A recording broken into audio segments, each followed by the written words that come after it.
Hello everyone. I just wanted to post a quick video on language and the importance of language. Language is very, very, very important when it comes especially to a persuasive speech.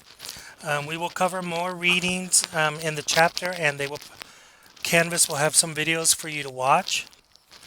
I will provide you guys with another example of a video. The issue with that though, it does have a bad word in it. So that one, I will put a disclaimer that it does have profanity. So if you don't want to watch it, you don't have to, but just be aware of that, okay? But one thing that I wanted to talk to you about is language, the naming and identity. Names are more than just a simple means of identification. This is really, really, really big, okay? One thing you want to avoid is gender bias. So this is, for example, saying the doctor is coming. He will be here soon. You don't want to assume that it is a man. It could be a woman. So be aware of this sort of stuff when you put it. You're writing your speeches. Do not put he is coming. Put he or she will be here soon.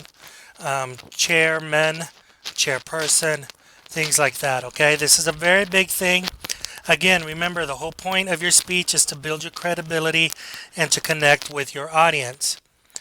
People can be, this is a very, I don't want to say touchy situation, but some people do get upset over this. So just be aware of it and avoid it. And the simple way to do that is instead of saying he, puts he or she. Okay? Never use the word it.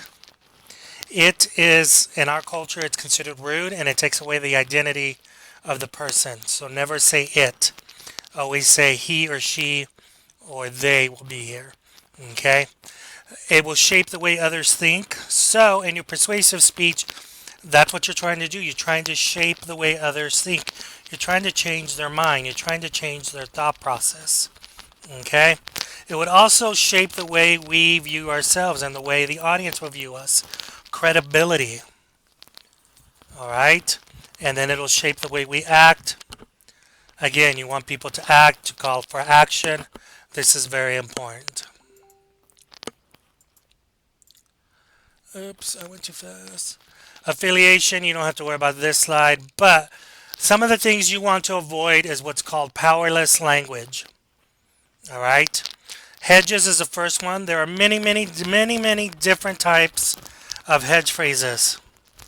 These start out with things like I believe, I think, I feel. You should never use stuff like this because, again, I'm not sitting here listening. I don't want to listen to what you believe is the best answer. I don't want to sit here and listen about how you feel or what you think.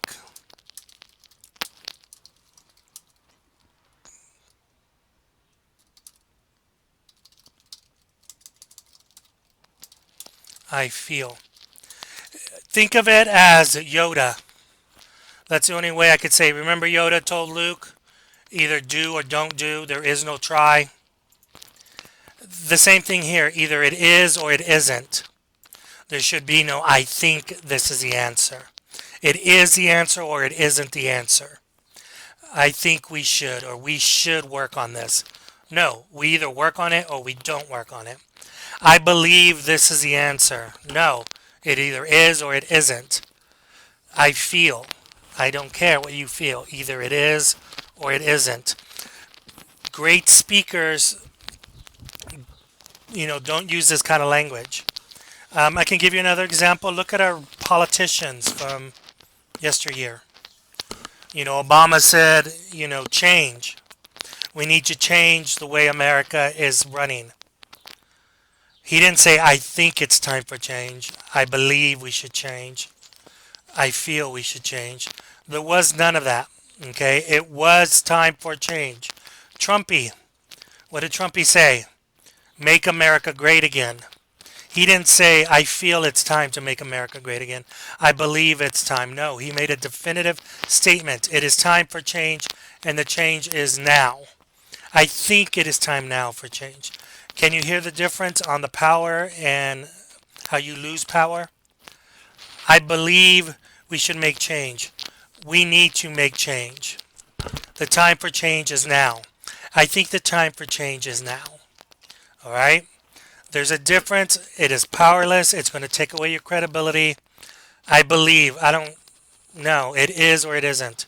Every time people say that in their speeches or whatever, I believe, I always think of R. Kelly, the nasty one.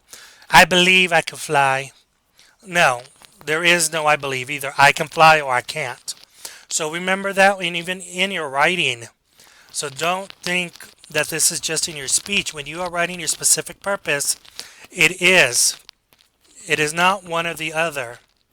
What is better, Ford or Chevy? No, you need to make a definitive statement. Chevy is better than Ford. Ford is better than Chevy. You should not be writing, I am going to see who is better, Ford or Chevy. That's informative. You're trying to persuade us. So you're telling us which one is better, which one isn't. Okay? Should you have your children vaccinated? That's it. You need to get your children vaccinated. They need to get their shots. There is no I think you should have. I believe you should. I believe everybody should be vaccinated. No. Everybody needs to have this done. It should be a clear and definitive statement. So when you are writing this, the same thing. So think about when you're making PowerPoints, you should have language like this. There should be no I feel, I think, I believe. Nothing like that, okay? Hesitations. You need to eliminate that. This is just where you pause. You stutter, maybe. Some of you say, well, this is the reason why I think we should make this change. Again, you have the hedges and you're hesitating. Well, it's now or never, right? It should just be period, okay? Intensifiers, that's the voice component. This is where you get too emotional over something. So, yeah, it's true. A lot of people confuse their opinion with fact. So you can tell when some people get upset when their opinion's being challenged. No one's challenging your opinion, okay? But if you have the research and the credibility to back it up, there's no reason for you to be intense. There's no reason for you to be overly emotional. You can simply say, look, here is the research that supports me, okay? This is what's called emotive language. You want to avoid that. Sometimes people get so caught up in the emotion, they don't listen to what people are saying. We've all done this. Have you ever had a friend come up to you and they're laughing and giggling and you're like, what? And they're like, I got to tell you this joke. Oh my God, it's so funny. You immediately start laughing and giggling and you haven't even heard the joke yet. You're just reacting to the person. And you don't want that. So you want, and then they tell you the joke and you're like, haha, wait, that wasn't funny. But you were wrapped up in it. Those of you that play sports, we tell each other, go kill the other team. And everybody goes, yeah, go team. And it's like, really? You just said, let's go kill the other team. So be careful with this. One really bad example of this, if you really want to know, remember, is Nazi Germany. Adolf Hitler would get up there and say, Jews are vermin, they should be killed, they're cockroaches. And everybody in the audience was just like, yay! They were more wrapped up in the emotional appeal and didn't really listen to the words. Because if you listen to the words, he's saying we should kill people because they're cockroaches. So be careful with that, all right?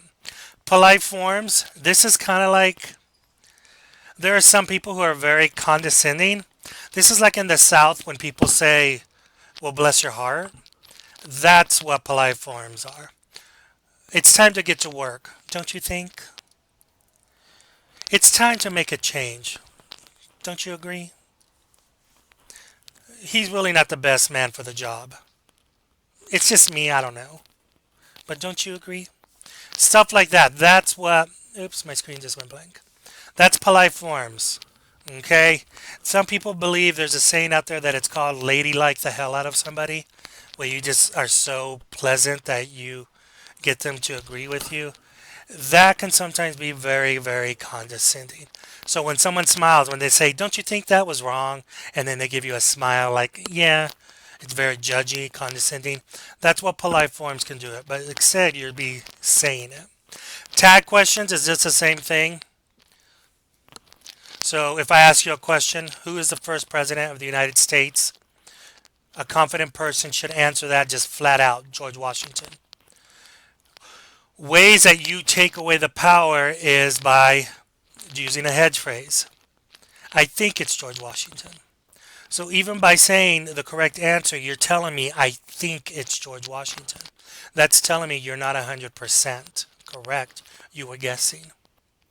So avoid that. That takes away the power. Hesitation. I ask you, who's the first president of the United States? George Washington. Even though it was a hesitation, you stalled. You had to think about it. Again, a credible person would give me the answer flat out. So a hesitation could be a vocalized pause or an unvocalized pause, where you just sit there and be quiet and then give the answer, or go, well, those are all hesitations. You're losing credibility. Okay?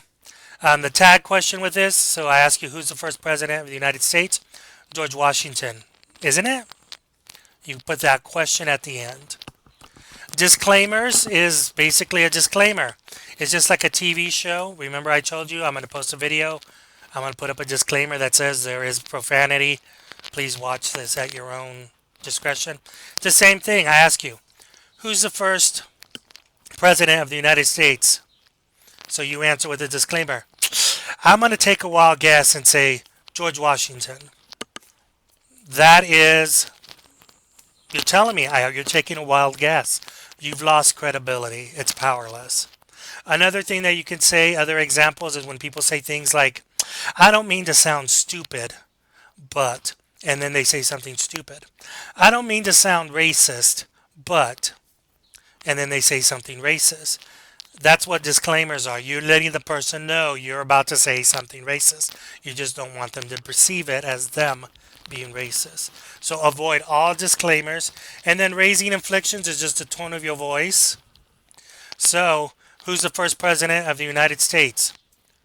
George Washington? You hear that little emphasis at the end, George Washington? How it goes up? It kind of sounds like a question. Are you going to go to the store? Maybe? You're putting a rising inflection on it, so you have to be careful. Okay? I have a really good example to show you. I'm sorry, I should have opened this before, so I would have it playing for you. Hopefully you guys all have it, but Family Guy, rising inflection. Here we go. All right, Brian, you can do this. You can dump her. Because once it's done, never again will you have to listen to her talk like this. You know, where everything has a question mark at the end of it? With an upward inflection? At the end of every sentence? Yeah, I don't know what I was thinking. Oh, damn it, now I'm doing it too. They call it an upward inflection. It's a rising inflection. It's the same thing. But there's that question mark at the end. So things like that, you lose power, especially if you are giving an answer. So these are things that you need to remember to avoid in your speech. Remember, you're supposed to persuade us, so you need to sound confident. You need to avoid powerless language, these hedges, everything. You know, all of this takes away your credibility. And you guys are learning that in your persuasive speech, that's one of Aristotle's, it's ethos, logos, and pathos. Credibility is a very big part of persuasive speeches. So make sure that you build it with your language. Another thing that I want to bring up with this is nonverbal language, nonverbal communication. Okay? A lot of people think that when you get to the podium and start speaking, that is go time. It is not. It is go time as soon as the audience can see you. So if you are sitting on stage and somebody introduces you and you walk to the podium, they're judging you. The audience is already judging you. So you need to appear confident in what you're saying. Okay?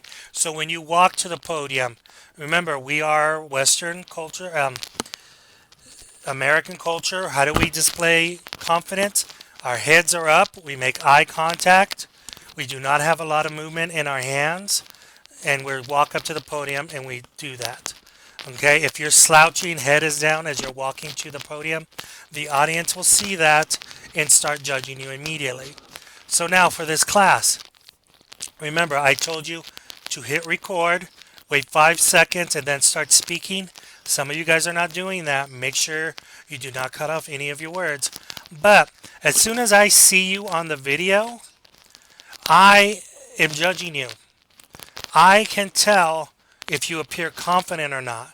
If some of you have hit record and then I hear this, that sigh of, all right, let's do this, let's just get through this, that's sending me a message non-verbally. So you need to appear with confidence. It is credibility. Already I'm thinking, oh my God, let's get through this. So you should be looking at the camera from the very get-go. Hit record.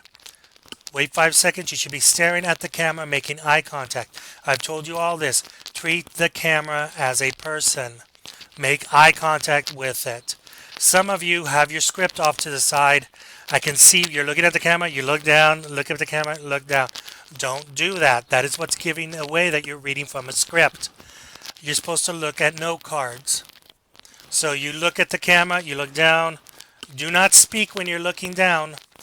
Look up and then speak, because remember, your voice will not carry.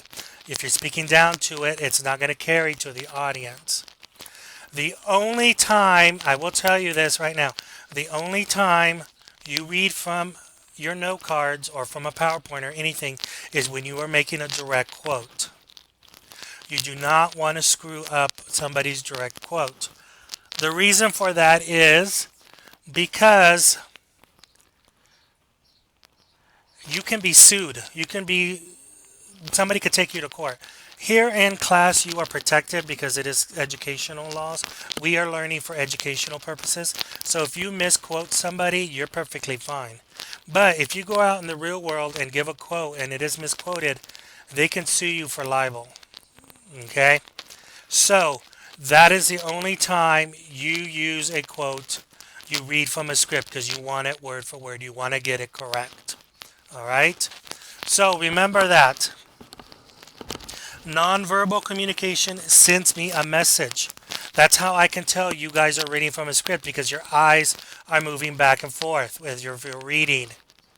The tone of voice sounds different when you are reading. Okay? You breathing. Some of you read too fast. You breathe in the middle of the sentence. Remember to practice your speech. All right? This is all nonverbal. You're sending me a message. When I tell you do not read from a script and you still read from a script, you are sending me a message non-verbally. Whether you mean to or not, you're still sending me a message. All right? So be prepared. Be aware of all of that. The last thing with powerless language that I want to talk to you about is avoid any language that does not fit in the conversation, that disrupts the flow. Tempo. People say like. I went to the store and we got groceries and it took forever because there was so many people and they were walking everywhere. Using that word like throws off the tempo. Avoid it. We went to the store and we did this and that interrupts the flow. We went to the grocery store. We purchased groceries. There was a lot of people. It was very crowded. That flow sounds better than we went to the store and there was a lot of people and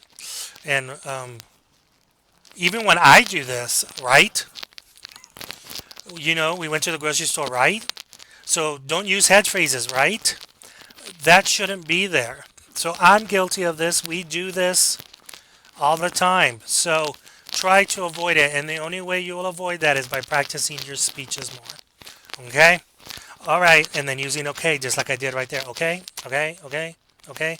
That was a tag question I just put on there. So with a rising inflection. So I do this even. It is a part of us. This is when we start winging things. I don't have a script out. I'm just following my PowerPoint slide. And that's why I'm using these to fill in that gap. Okay? Oh, I did it again. All right, this is the video that I'm going to post for this. I'm going to post visual aids in just a minute, so I will be back. Thank you guys.